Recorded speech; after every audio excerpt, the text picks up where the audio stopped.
Flushing Meadows echoes with the sounds of an annual ritual.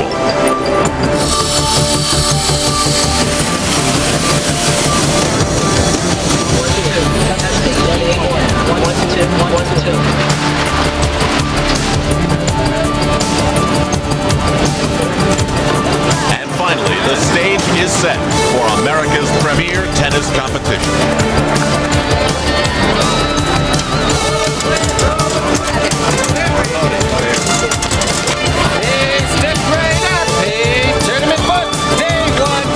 USA Network presents the 1992 United States Open Tennis Championships. For last year's winners, it would be 2 weeks in defense of the crown.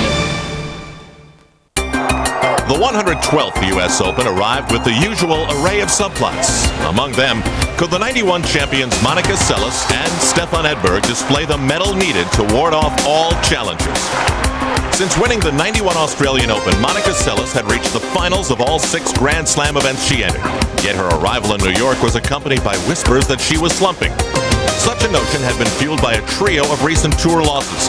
But Seles began her defense of the Open crown determined to erase any doubts about her reign at the top of women's tennis. Early opponents like second-round foe Lisa Raymond were left paralyzed by the Seles arsenal. And Monica served notice early that her contemporaries would have to be in peak form if they expected to derail her quest for another U.S. Open title. Until 1991, Stefan Edberg was less than enamored with the sometimes raucous conditions at the National Tennis Center. But he arrived this year much fonder of Flushing Meadows, having won the title last year. These dynamic points versus Jakob Lasik in the second round were indicative of the effort Edberg would require were he to repeat as U.S. Open champion, a feat no male had accomplished since Yvonne Lendl in 1986 and 87. A quartet of young Americans would also be very much involved. Number 1 ranked Jim Courier, Wimbledon champion Andre Agassi, Michael Chang, and 1990 Open champion Pete Sampras rounded out a group looking to make history. An American win would mean a sweep of the Grand Slams of '92, something not done since 1938. Of the 4, it was Courier who was most sternly tested early. In round 1, he squared off against NCAA champion Alex O'Brien. And if O'Brien was awed by his stadium court debut, it was hardly detectable. He calmly won a solid first set, 6-4. With positively no desire to make headlines as a first-round victim, Courier shifted his game into overdrive and won sets 2 and 3 by dominating from where he feels most comfortable, the baseline.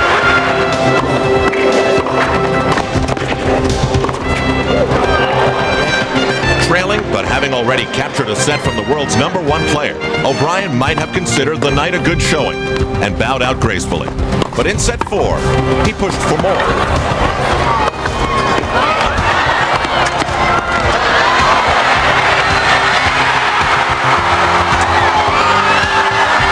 Courier shoved back, erased a 4-2 deficit, and ended O'Brien's night by taking the 4th set title.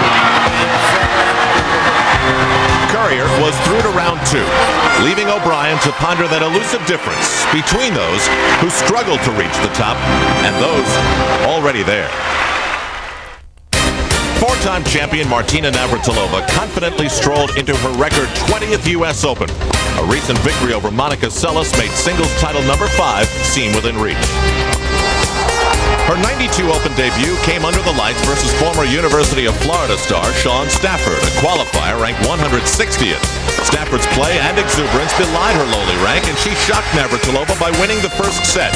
In set 2, Martina steadied the nerves that had rocked her game early on. Form held true as she displayed some of the many traits that surely have her ticketed to the Hall of Fame. Navratilova surged to a set 2 wipeout and a 5-1 lead in the rubber set. But just 4 points shy of victory, Martina was stricken by the tentativeness that had invaded her game earlier. This Stafford return made it 5-5, and she flashed a grin that said upset in the making. The last laugh, though, would belong to Navratilova as she rallied to win the final 2 games of the match. 6-1, 7-5. This brush with disaster was averted, but in round 2 there would be a full-fledged collision. The early rounds of a Grand Slam tournament are inundated with talented young players with nothing to lose. A lapse of concentration, even by a superstar like Martina Navratilova, could spell early exit. In the second round, Martina came face-to-face with a player who fit the description, and the scenario proved too hot for her to handle. 17-year-old Magdalena Maleva is the third and final Maleva sister to hit the pro circuit. And like her older sibling, she possesses ground strokes that can reduce a nervous former champion to a shadow of herself. The match closely mirrored Martina's first round encounter as she dropped the opening set 6-4. In the middle stanza, Martina rebounded strongly, hurling a shutout at Maleva 6-love.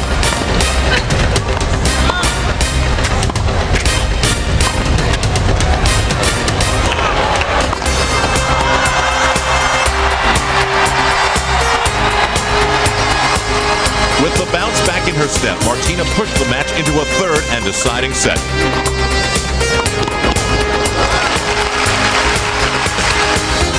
Rarely has the former champion looked so uncomfortable on the stadium court, with volleys that sat up begging to be put away and a psyche that grew more and more fragile as the match wore on.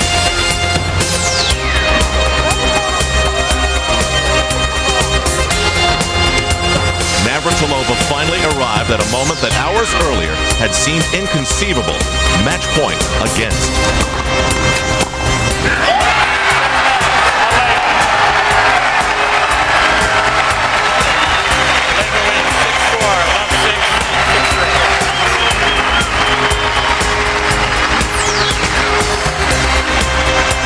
Teary-eyed, Navratilova departed from the court where she had so often celebrated victory, her earliest U.S. Open exit since 1976. After the defeat, she acknowledged having felt the pressure and then chided a reporter who wanted to know why. I mean, figure it out. Come on, do I have to spell it out for you? What has she got to lose and what have I got to lose? For her, it's the match of her life. For me, it's a second round match in what could be possibly my last Grand Slam event. I mean, I don't know. As Martina ran out of the picture at the '92 U.S. Open, other women were pushed to the fore. And if the torch of greatness can be passed, teenage star Jennifer Capriati came to the Open primed to finally reach full stride. After spending the first several months of '92 in a funk, attributed by many to normal teenage angst, the Capriati ship was now back on course, following an Olympic gold medal performance in Barcelona. The timing seemed perfect for her first Grand Slam title, and throughout her early round victories, she displayed the dazzling shot-making and tenacity that make her a fan favorite. Meanwhile, Wimbledon champion and number 2 seed Steffi Graf answered questions about her chronically ailing right shoulder by cruising through the first week without losing a set. Glamour girl Gabriella Sabatini remains a PR magnet among fans, but tennis experts barely mentioned her as someone to watch closely as this U.S. Open began. Strange for someone champion enough to win the event in 1990. Spain's Arantxa Sanchez Vicario would also bear watching. She seems to rebel in the rambunctious atmosphere of the U.S. Open, and the '89 French Open winner thirsts for another Grand Slam title. The first few days of men's action at the '92 Open were unusually calm, but that all changed with the arrival of Jimmy Connors on his 40th birthday. The mere sight of Connors in New York conjured up vivid memories of his dramatic run to the semifinals in 1991. Connors electrified the entire nation as few in his sport ever have, with the boisterous traits that have defined his career. Perseverance, guts, enthusiasm, and a very real love of the game. There were improbable comebacks replete with scintillating shot-making and 5-set battles. In 1991, Jimmy Connors won the heart of the U.S. Open without ever accepting a trophy. This year, before embarking on another quest for glory, Connors accepted best wishes from an old friend. But now, with so much focus on him, the question Jimmy had to face was, were fans expecting too much from him in '92? I think it's a bit unfair for him to feel that way, to be honest with you. I mean, last year I did have a good run, but every time I go out there and play, I try to be my best, but they have to understand that I am 40 years old here and that I'm playing against guys that are half my age. But I will say that if I could do half what I did last year, that would be more than a pleasure for me this year. Even prior to the start of the Open, Connors had been accorded royal treatment. His sponsored birthday bash at a plush New York hotel had kicked off the celebration. Helping to ring in Jimmy's 40th year were dignitaries like New York City Mayor David Dinkins. There were also a plethora of celebrities on hand. You beat Jimmy at tennis? But isn't it amazing? The guy that was the villain of the court, of the tennis courts for years, behavior-wise and everything, is now the grand old man. Everybody's rooting for the old man. The evening's high point, though, came from the appearance of Jimmy's biggest fan, best friend, and first coach, his mother, Gloria. Okay, but as your mother and your #1 fan, I wish you a very, very happy birthday. Thank you. Stay up here. No, you did, baby. And so it began. Here we go again. Yep. In that charged air of electricity that Connors said was reminiscent of a decade ago when the great tennis rivalries were raging. The King took Stadium Court. It was a big party that left only one person feeling uninvited. Connors' opponent, 22-year-old Brazilian Jaime Ancine. As Ancine would discover, to beat Connors on a night this special is a challenge few players have ever met. Ancine did not come close. For Connors, it was his 114th career match at the U.S. Open, a record. And of course, it was vintage Jimbo throughout. First, he let his tennis take command, losing only 3 games in the first 2 sets.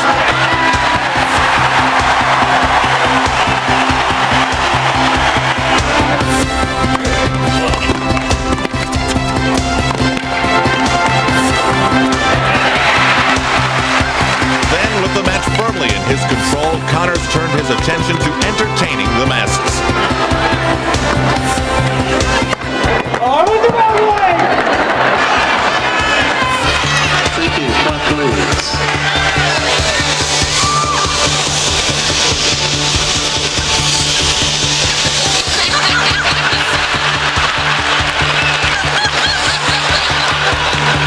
Even when Ancine hit a great shot, Connors stole the spotlight with a chuckle.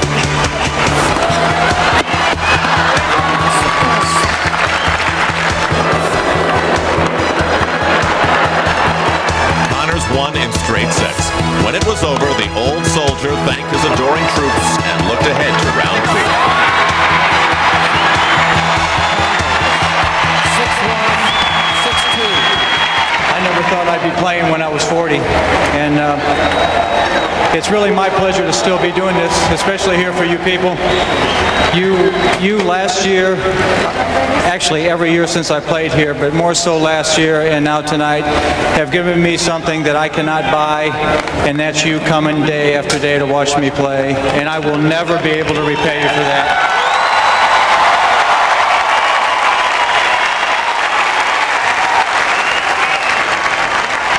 I wish this cake was big enough so everybody could have a piece. But once again, you are the greatest, and I love playing here, and I'll see you Friday night.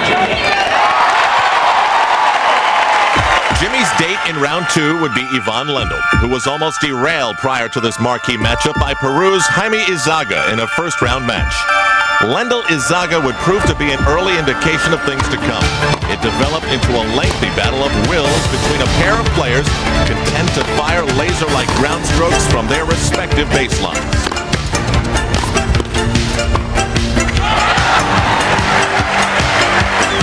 Izaga was valiant, but Lendl met the challenge. It has been rare that his steely will is bested, and this would be no exception. It was just the first of many matches that went the distance. Lendl in 5.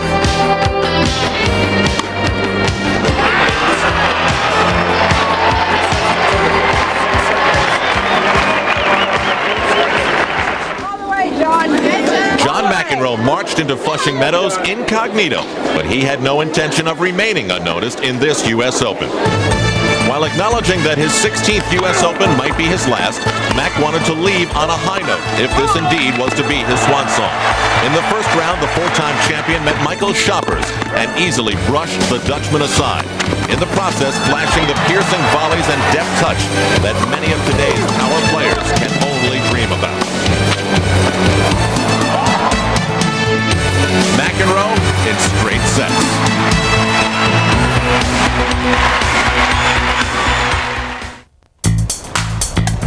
The U.S. Open is the fourth and final Grand Slam event of the year, and for many, the most difficult 2 weeks to endure and win. Scant miles from Manhattan, the Open offers a potpourri of distractions that can sidetrack players. Even just getting to the National Tennis Center can be a supreme test. Things don't get much easier once on the premises. One of the biggest annoyances is noise, and it can arrive in a variety of forms. Take seats, please. Players are waiting. There are autograph hounds that swarm, or the occasional one that pops out of nowhere. Fans that trail you to your car, and the customary hecklers in the stands.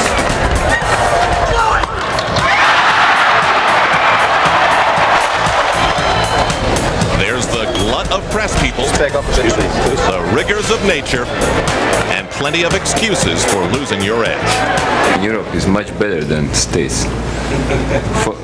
For me, because first food is here, food is not good. You eat those McDonald's cheeseburgers, hamburgers, you go to the hospital forever. Some players like Jimmy Connors bask comfortably in the energetic conditions, others need to adjust. One star who never seemed to handle the New York atmosphere was Stefan Edberg, but in 1991 he overcame all obstacles and captured the championship. For him, it was adjustment that made the difference. And last year, I went in with an open mind. I changed my habits of staying on Long Island for the first time. I've always been in Manhattan before, which I think is very, very hectic, tough place to be, and you feel sort of stress all the time when you walk on the streets. That could have helped a little bit, and I just put everything together. Perhaps the best advice you can give is to expect the unexpected. Can we stop dropping the glass out of the window, please? For Boris Becker, the unexpected came knocking on day 5 when tournament officials scheduled his second round encounter with Robbie Weiss on court 16, located on the periphery of the complex. It marked the first time in 34 career matches at the Open that Becker was not on the stadium or grandstand court, and the event drew a standing room only crowd. Unfortunately for the struggling German, the unfamiliar surroundings did little for his tennis game.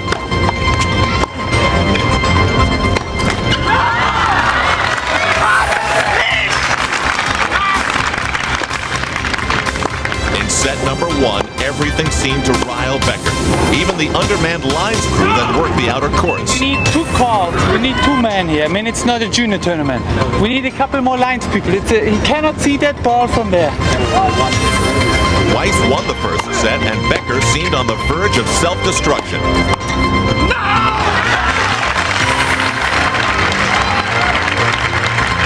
But as the match wore on, it was the American who was paying the biggest price. Under excruciating heat and humidity, Weiss wilted and Becker pounced. The German won sets 2 and 3, while Weiss struggled to survive.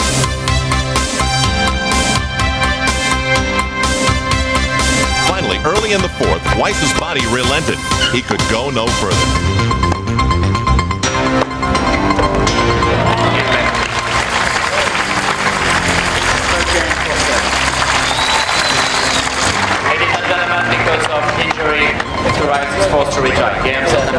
As Becker left, he acknowledged the fans and waved goodbye, hopefully forever, to court 16. Becker was unscathed, but fellow countryman Michael Chang was not so fortunate in his second round endeavors against American Brad Gilbert. Together, the two combined to supply some of the tournament's most spirited play in a seesaw contest that lasted nearly a full day because of uncooperative weather. Things started well enough for the 11th-seeded German. This passing shot earned him the first set 7-5. But Gilbert refused to go away and at times even upstaged Chang, where the German makes his living, at the net.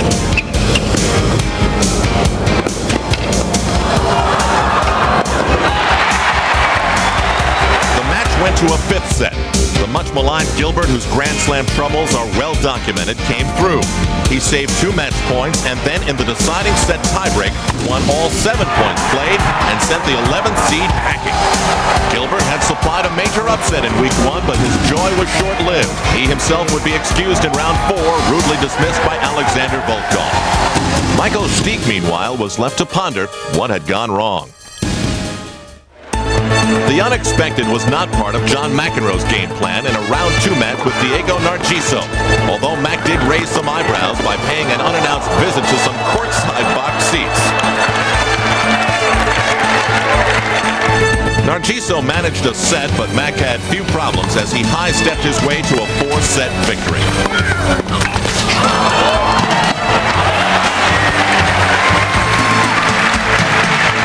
Each time Narciso came up with his best, McEnroe answered with something better. Though John McEnroe may be a long way from the brash youngster who dominated tennis with his unique brand of artistry, at 33 he still summons clear reminders of a past he now struggles to relive.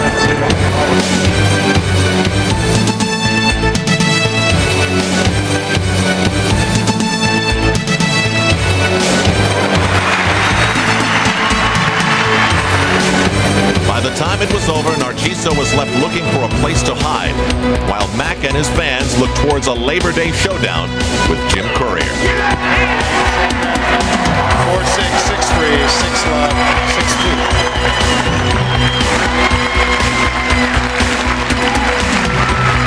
This match would be a huge obstacle in McEnroe's final attempt to leave his indelible mark on the tournament that has always meant so much to him since his days as a youngster growing up in nearby Douglaston.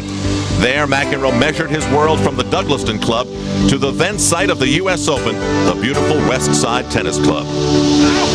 When I grew up, it was at Forest Hills. It was a beautiful club, and I ball-boyed there for a couple of years. So to be someone from Queens, live 15 minutes, and be brought up 15 minutes from here, it was a dream come true to be able to play and win here. Back in 1979, Mac began a run of 3 straight Open championships.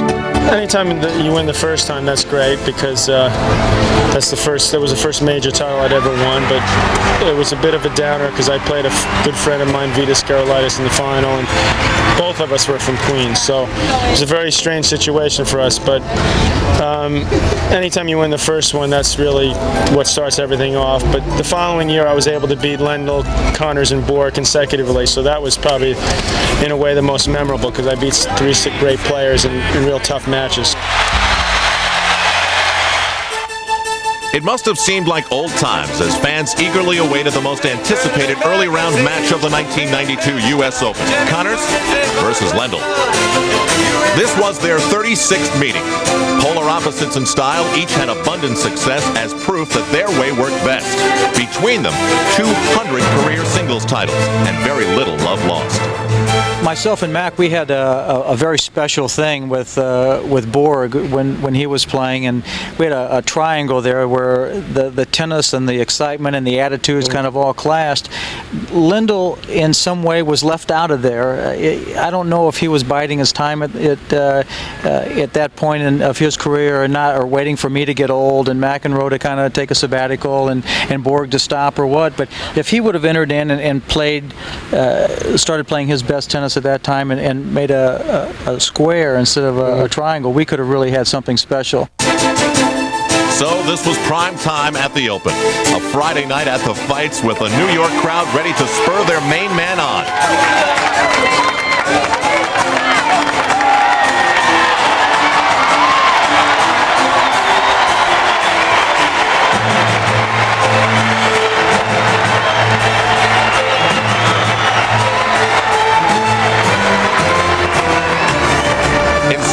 Connors didn't disappoint the masses, playing a brand of tennis more reminiscent of 1982 than 92.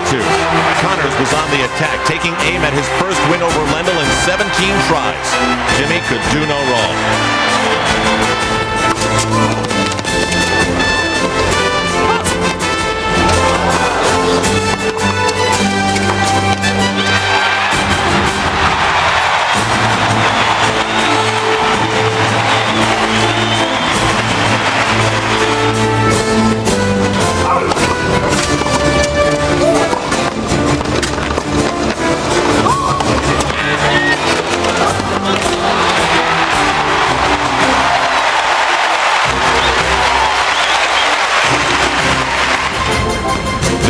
set point. It was an auspicious sign for Connors, who was 89-1 at the Open when taking the opening stanza.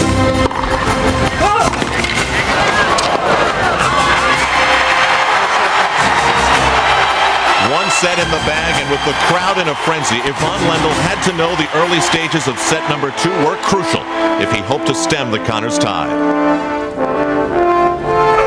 To accomplish this, Lendl launched a barrage of slice backhands to Connors' forehands, Jimmy's weaker side, clearly planning to induce more unforced errors.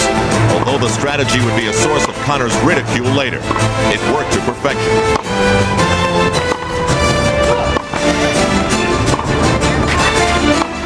And when Connors offered Lendl the opening he needed, Lendl blasted through.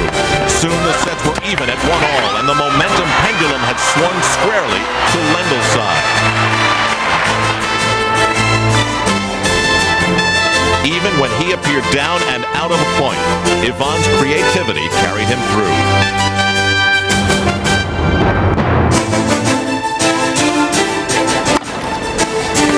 Set 3 to Lendl, much to the satisfaction of wife Samantha.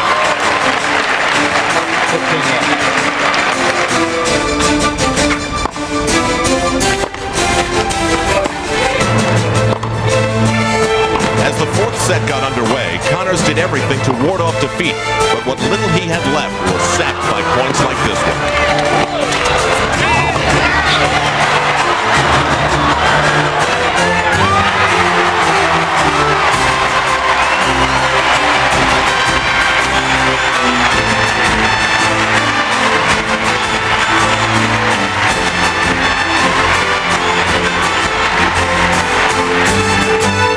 Unlike his opponent, Yvonne Lendl never had established a true bond with the people.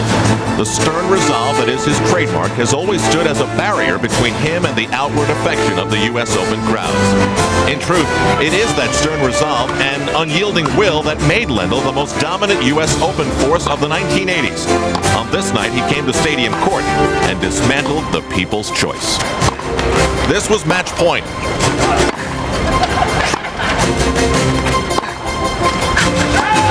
Lendl won 3-6, 6-3, 6-2, 6-love.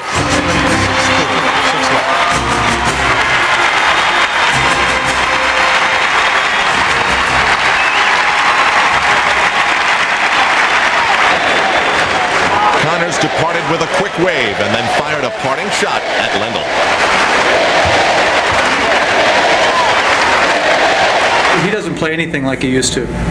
Before, he used to come over that backhand. Now he's very satisfied with bunting the ball back, which is different than the way he used to play. He used to come over the ball and just whack the ball from the baseline, and I don't think he does that much anymore.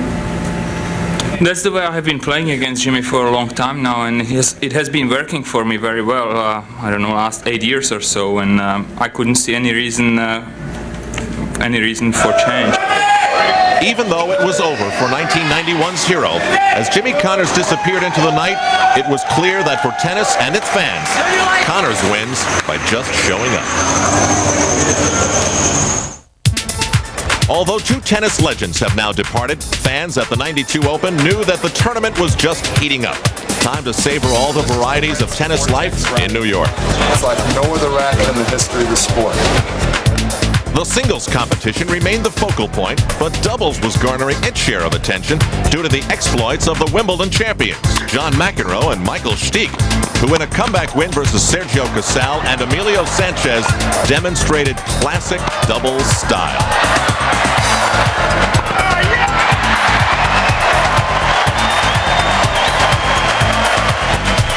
The two put on a dazzling display of comeback victories until they succumbed to the eventual champions, Jim Grob and Richie Renneberg, winners of the '92 doubles title. Women's play was no less intriguing, as American Gigi Fernandez teamed with Natalia Zvereva to win their own U.S. Open title.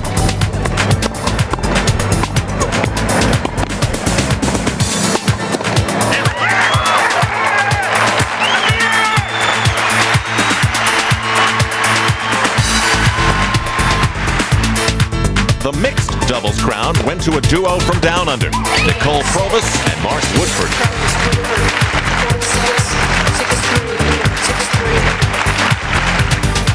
Seniors and legends were also on display at the Open, and while they may not be as fit as they once were, players like Ilie Nastase have not lost any of their charisma. Here. And fans could also catch a glimpse of future stars like Brian Dunn of Florida, who went on to win the junior boys title.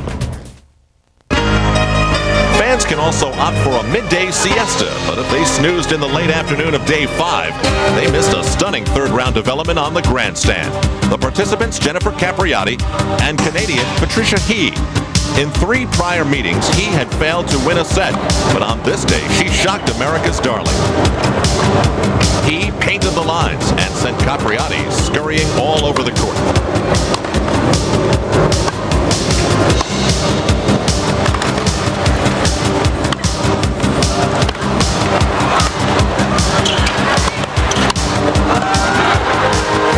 Even Jennifer's father, Stefano, had to acknowledge the effort of his daughter's opponent.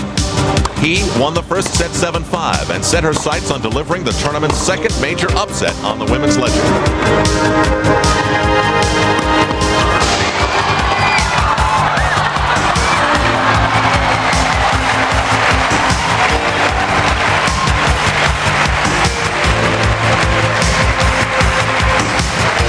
He fought to a 3-1 lead in set 2, and as word spread of Capriati's predicament, throngs of fans from the stadium rushed over for a glimpse. Capriati has not achieved her lofty status without sturdy survival instincts, and facing extinction, she battled back and knotted the set at 3. Though her fight never wavered, this was simply not Capriati's day, as she was sent reeling by an opponent at the top of her game. This was match point.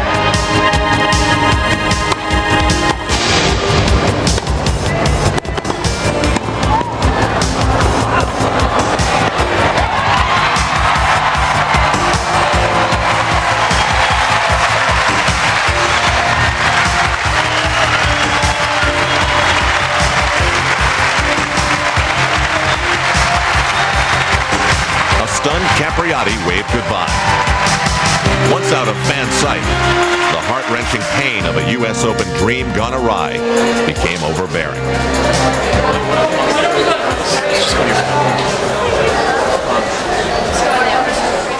Upsets were fast becoming the women's story. By the 4th round, nearly half of the seeded players had been eliminated, and if not for some neat trickery, number 4 seed Gabriela Sabatini may have been ambushed as well. Russian-born Natalia Zvereva, once a top 10 player, had her singles career become unglued at about the same time her country undertook radical reforms. But she pushed Sabatini hard in a long 3-set duel that was highlighted by numbing face-to-face combat.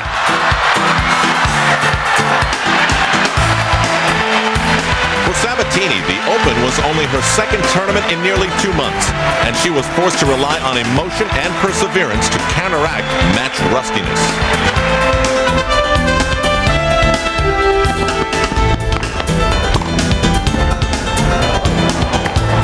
While Zvereva possessed enough weapons to wound Sabatini, she never could muster enough for the kill. Sabatini lived on.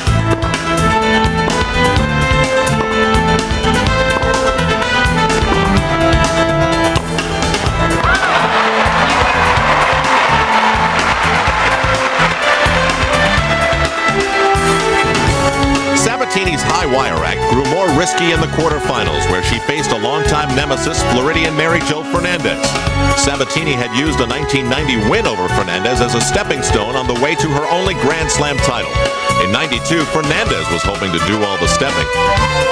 In the first set, Fernandez did more than step. She crushed Sabatini with pinpoint ground strokes. Mary-Jo ran out the first 5 games of the match and the set, 6-2. But all good things come to an end, and in set 2, Sabatini answered Fernandez from the baseline loudly. But unlike the previous round, where she deflected enough of her opponent's offense to emerge with a win, Sabatini took a direct hit in this quarterfinal meeting.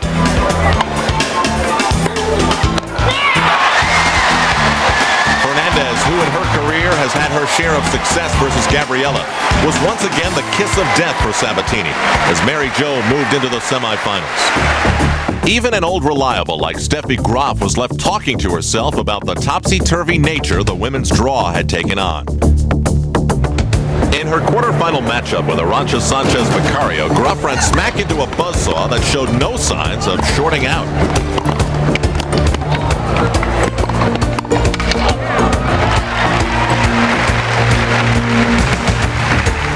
In round 4, Sanchez Vicario had annihilated the number 14 seed Zina Garrison, Love, and won. Now it was Graf's turn to try and slow down the hard-charging onslaught. She could not. Graf made 49 unforced errors, including this one on match point.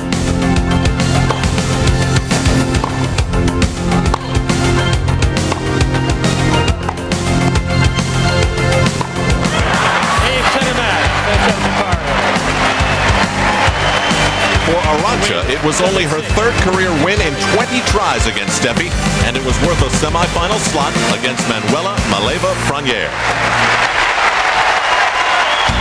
1992 Player of the Year Monica Seles was hammering home that she was a worthy recipient of such a prestigious award.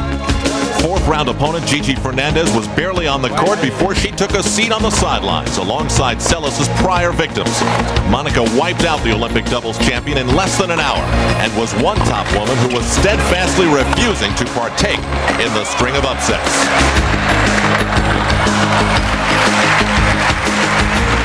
The unheralded seed slayer, Patricia He, was Monica Seles' opponent in the quarterfinals.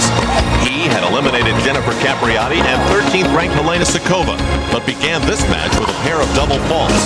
Her biggest problems, though, would not be self-induced, as Seles pelted her with a full-throttle attack worthy of her championship status. Seles conquered a pesky virus, and He 6-1, 6-2. Seles has all the skills of a great athlete, but it is a refreshing approach that may be her championship secret. You know, you can't think about the rankings. What if I lose this match? You know, how many bonus points will I lose or get? You know, you'll do this for so many years. And it's still a game, I think, because tennis is such a big business, you know, all the media, the sponsors, everything. People forget that, you know, and it still should be fun. Seles' balanced mindset is uncommon in today's high-powered big business tennis world. Today's young players like 16th seed Mary Pierce all too often play in the shadow of a dominating parent who can seem oblivious to the pressure and heavy expectations their child bears. Okay, ref, you don't have to call it. After a round 2 Pierce win, it was noted, sadly, that for many of today's young stars, it is often difficult to tell after a match whether they won or lost.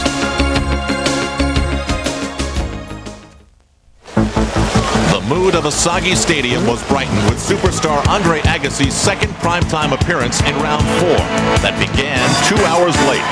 By the time Agassi's match with Carlos Costa was complete, the tabloids had more than just rock and roll tennis to write about. Costa is a quality baseliner.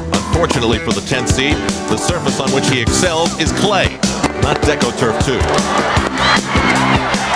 The match's most dramatic moments came in set 1, where Agassi needed a handful of set points before capturing the opening stanza 6-4.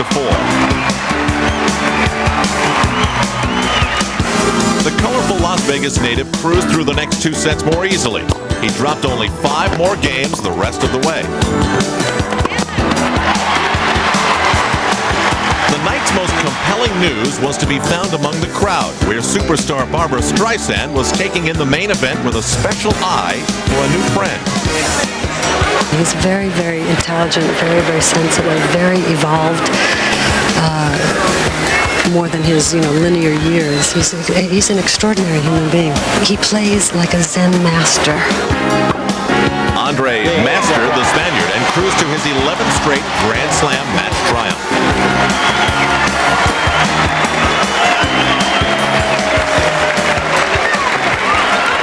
As week 2 got underway, Pete Sampras was just happy to still be around. In round 3, qualifier Todd Martin had taken Sampras to 5 sets before succumbing.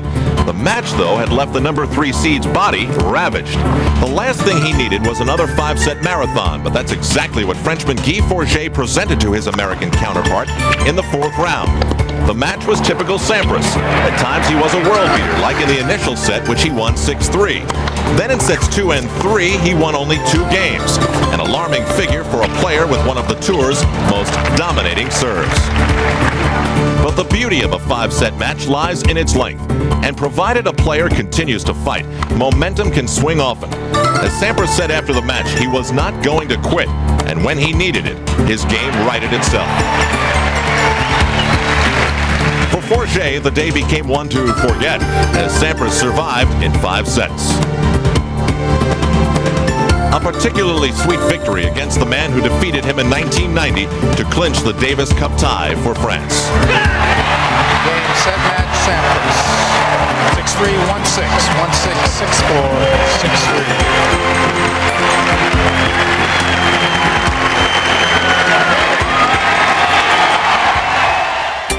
As Stefan Edberg arrived for his 4th-round match, he hoped for a routine workday. Instead, he became another performer in a 5-set marathon.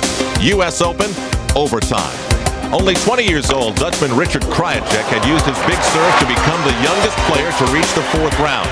And throughout this match displayed shot-making that could make him a force in this decade. After falling behind 2-1, Krajicek won set 4 and gained a service break in the 5th. The Swede fired back. The battle raged on well past the 4-hour mark.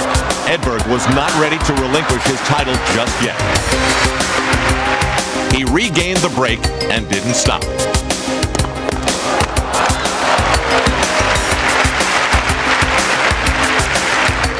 Of all the skills on display in this match, the one that grabbed your eye was the Krajicek serve.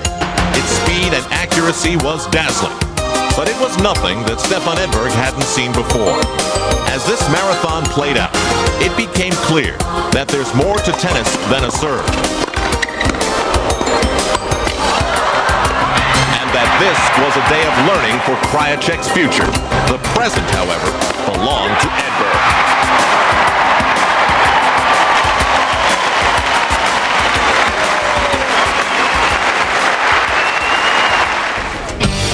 On night 9 of this 2-week odyssey, these fans filed in anticipation of 2 terrific matches. It began on the grandstand, where the 4th seed Michael Chang faced the 14th seed Malavia Washington. Chang, who had not lost even a set coming into this match, continued his outstanding play as he won the first set easily, 6-2.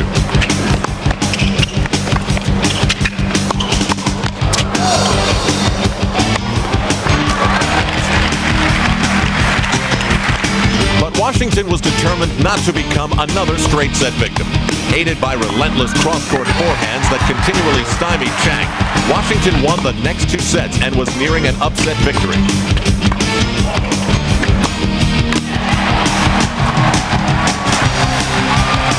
In this time of need, Chang looked to one of his strongest suits, his concentration. The former French Open champion rallied back. Fans on the grandstand that evening were witnessing an inspiring display of quickness, intensity, and emotion.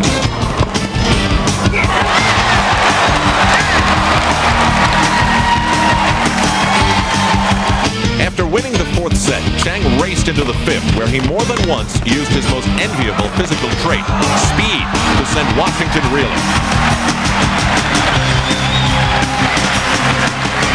Washington played valiantly, but Chang dominated the 5th set with hustle and determination, gaining a berth into the quarterfinals.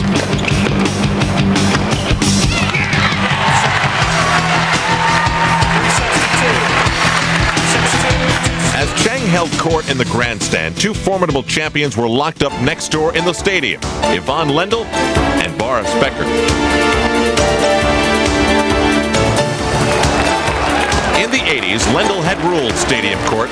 For 8 consecutive years, he reached the finals, winning 3 times. Boris Becker basked in the winner's circle in 1989, adding an open crown to his array of Wimbledon plates.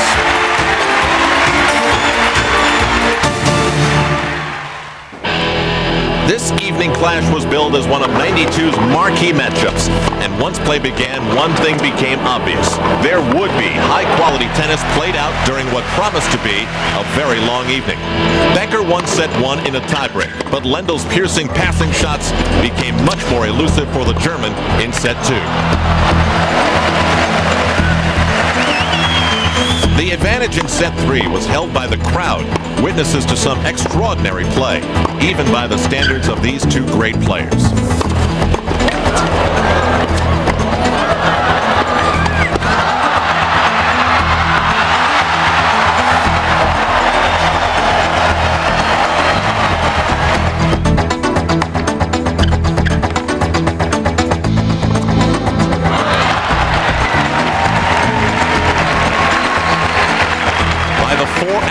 The tension was visible with every scream, grunt, and grimace.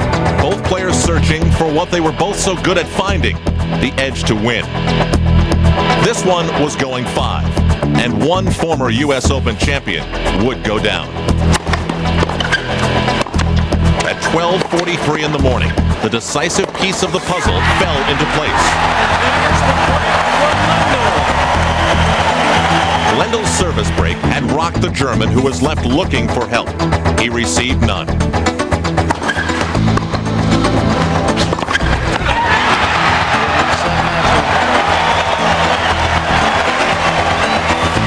hours, 1 minute after beginning, Lendl acknowledged victory, hardly aware that he had just won the longest U.S. Open match ever. During week 2, Jim Courier thought he could sneak in a private practice session in Central Park. As he is learning, the world's #1 player can sneak very little without being accompanied by some videotaping friends. On Labor Day, Courier met John McEnroe, who after 14 years as a professional, barely flinches when he sees a camera. As much as anything, the match was a barometer measuring the difference between two champions of different eras. For McEnroe and his loyal followers, there were incredible reminders of the gifts with which this great player had graced the game.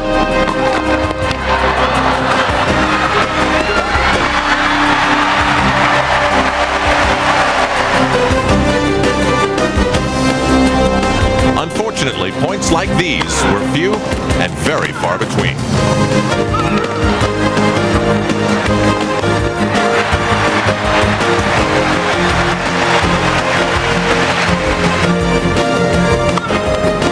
Truth be told, McEnroe was brushed aside by a younger man who flashed a style very much in keeping with the present times: power tennis. Even fans lamenting McEnroe's difficult day found solace that on Labor Day he was beaten by a current star who embraces a work ethic that would make even many of the old guard pay tribute. This was match point.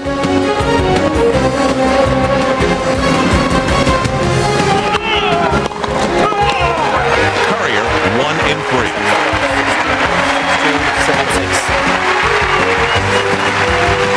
McEnroe's contribution to the game goes beyond measure. His imprint on American tennis a step further.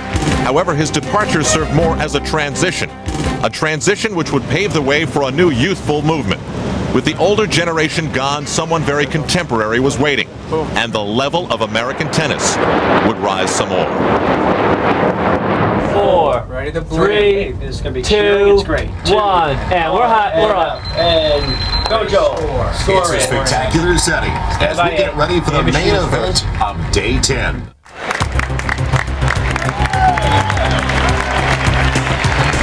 The stars of this showdown had attracted the attention and hype that had been missing throughout much of the tournament. And it was a match of differing styles, temperament, and dress.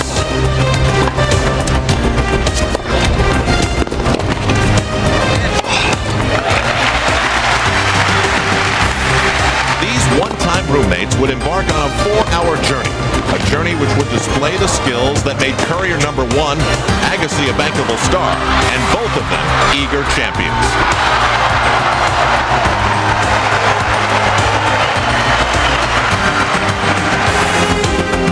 Courier's stoic presence and consistency would serve as the source of his strength. His 22 aces would keep Agassi's vaunted return of serve in check. Agassi, however, fell victim to his own weakness. A code violation cost him his focus and inevitably a few games. However, he managed to bear down and climb back into the match and would rally to take the second set in a tiebreaker. However, his concentration would wander once again. This time, Courier took advantage and turned Agassi's mental lapse into a third-set blowout. Courier's momentum continued into the fourth, where he put an end to Agassi's quest. His victory had pushed him one step ahead of his rival, at least for now, and left fans wondering how this rivalry would develop in U.S. Opens of the future.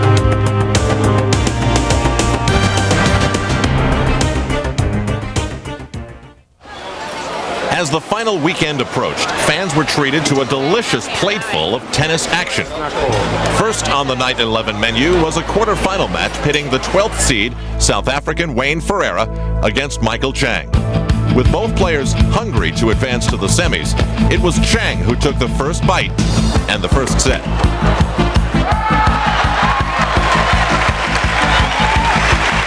Ferreira, like Washington before him, would be no easy match for Chang.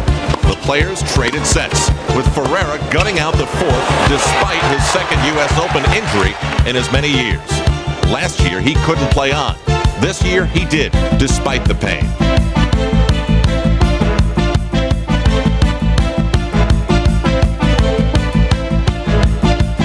But in the fifth set, as his wounded opponent weakened, Chang grew stronger.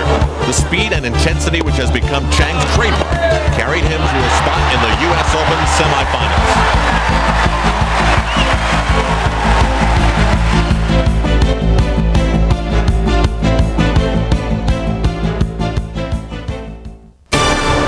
While the grandstand action was superb, Night 11's main course was served up on the stadium. Coming in, neither Stefan Edberg or coach Tony Picard could have fathomed how smoothly things would begin against longtime rival Ivan Lendl.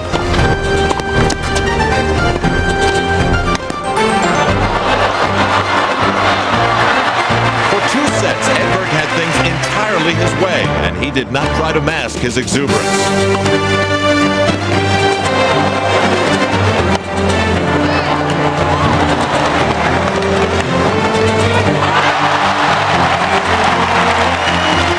Distraught and staggered, Lendl dug in, desperate to stave off the knockout punch.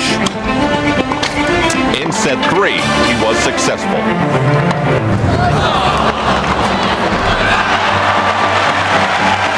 But in set number 4, the Swede returned to the attack mode that had rendered Lendl helpless earlier in the match.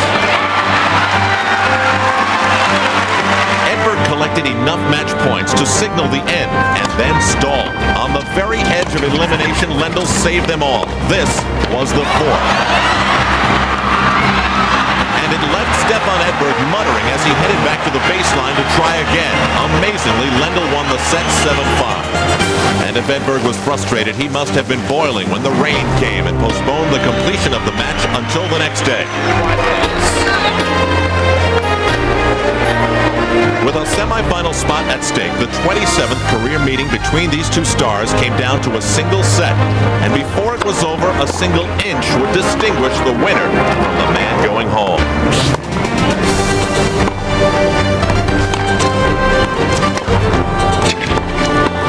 Edberg attacked. Lendl responded. And Edberg attacked some more. To the tiebreak they went, with the points even at 2. The tennis gods smiled at Edberg. The left chord was the impetus Edberg needed. Even those closest to Lendl could sense that.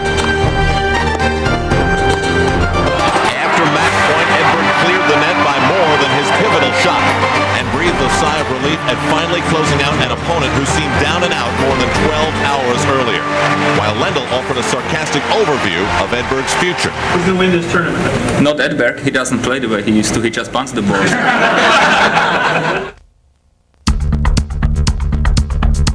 On the second Friday of the tournament, all attention focuses on the women's semifinals. The first pairing to take the court, Arantxa Sanchez Vicario and Manuela Maleva-Franier. From the start, the quick and confident Spaniard overpowered and overwhelmed her anxious opponent. She controlled the points and pace throughout.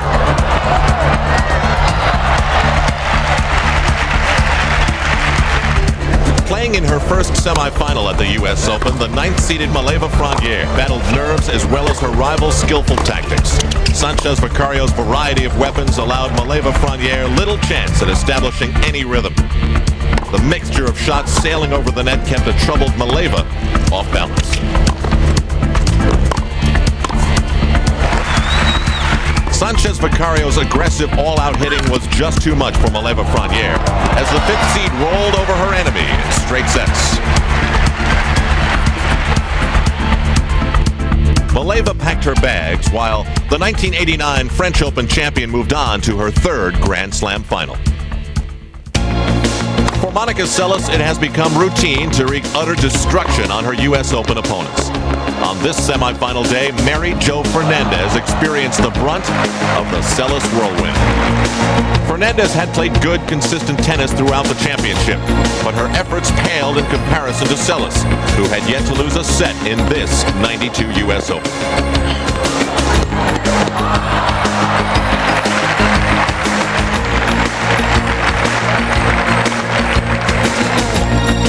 Though she was being soundly beaten, Fernandez didn't go down as easily as most of Seles' opponents. Once again, Monica Seles had displayed the domination we've come to expect. As match point for Seles came again, we were treated to a prime example of her strength.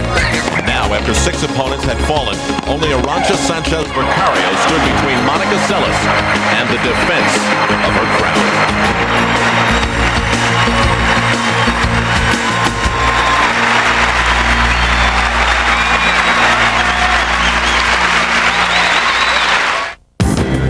It is the most prestigious day on the American tennis calendar, Super Saturday. A pair of men's semifinals wrapped around the women's final.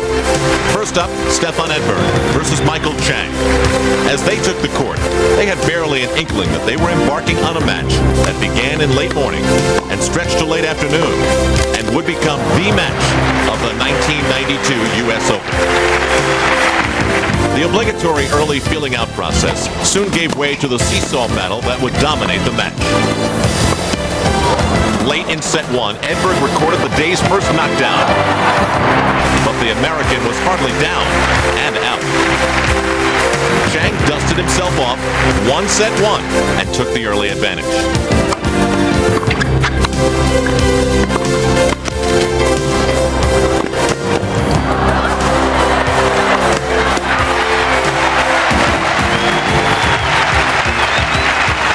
Whose taxed body was on stadium court for the third day in a row, rebounded to win set 2. And by the time both participants were consumed with set 3, it was clear that something special was dawning.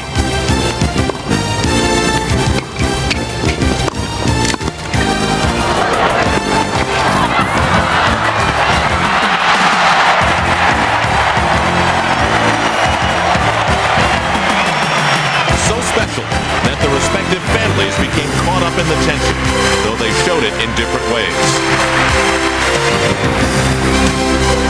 On it went, a contrast in styles. Edberg staking claim to the net, daring Chang to hit it by him.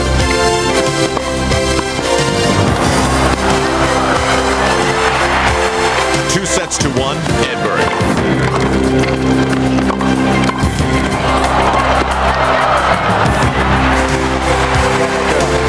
Back came Chang.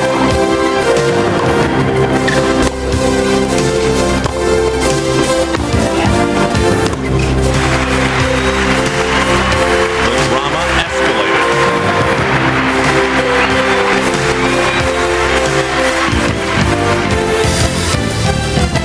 Chang elevated his game and for the third match in a row backed Edberg into a precarious position. A 5th set and a 3-love lead for the American. Edberg was not impressed. Chang squandered his lead, but had one last great chance to extend the madness. Serving at 5-4 in the 5th, Edberg faced a critical break point and met the challenge like a champion.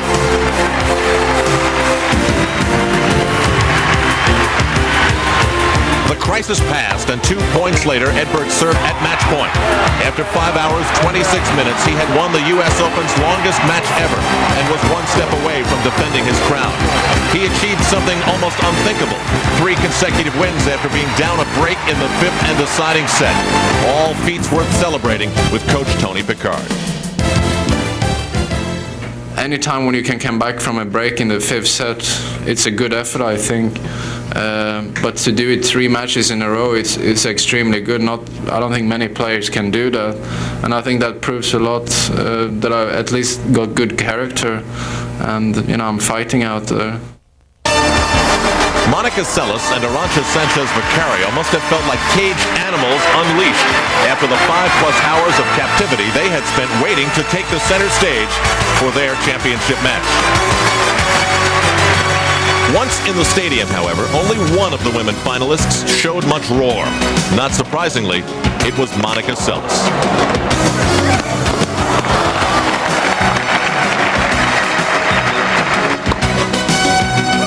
By tournament end, Seles had exhausted every synonym for brilliance, and on this day she capped a tournament run that made the gap between her and all others seem cavernous.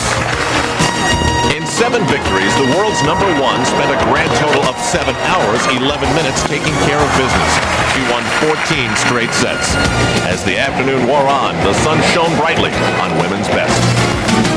Seles' second U.S. Open title was her 7th Grand Slam win in 8 finals. Meanwhile, Sanchez-Vicario, to her credit, showed championship caliber resolve. Though she had little to celebrate, she was able to turn a pair of lopsided sets into respectable scores. This was match point, and predictably it ended with a Seles winner. Championship to Monica Seles, 6-3, 6-3.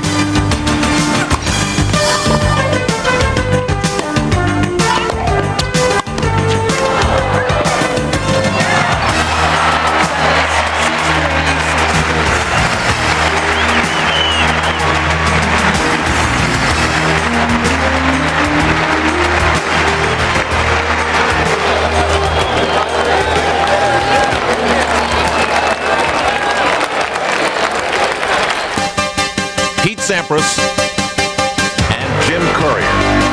2 Americans poised and determined to win in Super Saturday's finale. It was Sampras who played outstanding tennis early on, actually dominating the top-seeded Courier throughout the first set, which he won handily 6-1.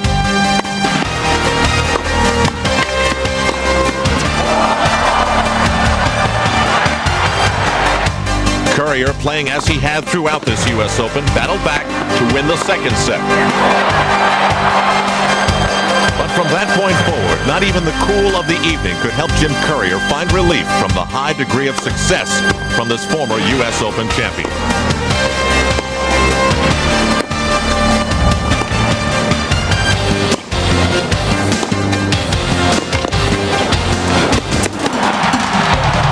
Aspects of Sampras' multifaceted game were working well as he pressed the action and cruised to an easy 3rd set victory, 6-2. As Sampras built a commanding lead in the 4th set, his victory seemed imminent. But as the match's end neared, Sampras was suddenly afflicted by a stomach ailment. Doubled over in pain, Sampras struggled to complete his victory. This was match point.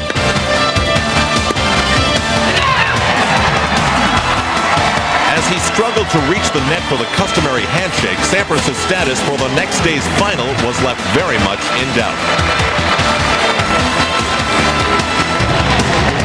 He ran off the court, headed for the trainer's room, and would not emerge for 3 hours. 128 players began the quest, but only Pete Sampras and Stefan Edberg had earned the right to play for America's most coveted tennis prize.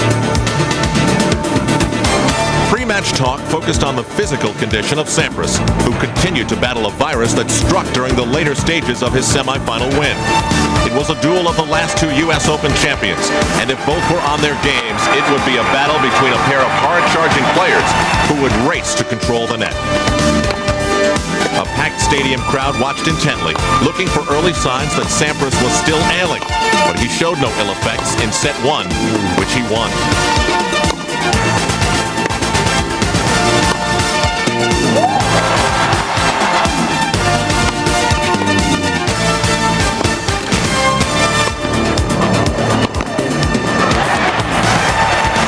As was his calling card at this year's championship, Edberg was behind and was less than enamored with the prospect of having to make another dramatic comeback. In set 2, the sellout crowd saw the real Stefan Edberg.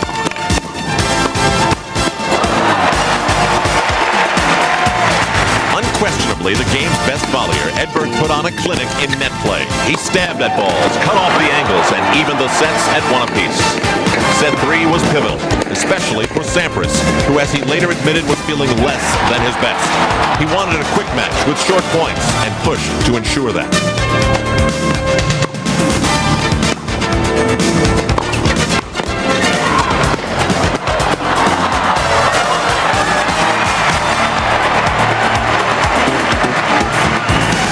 All Edberg and his Swedish fans wanted was to win.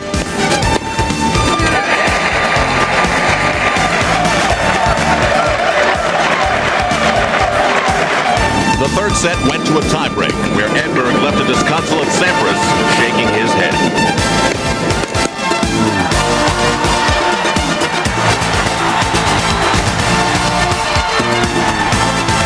The fourth set became a formality. This was match point. Though the road had been bumpy, Stefan Edberg had defended his crown and did it with a hearty dose of perseverance and guts. A touch of irony, for it was once said that that is exactly what he did not have, and that he could not survive the rigors of the U.S. Open. The U.S. Open of 1992 closed as had the one before, and in distinctly different ways, Stefan Edberg and Monica Seles showed that they possess all that is needed to return to New York, battle the distractions, overcome their opponents, and succeed in defense of the crown.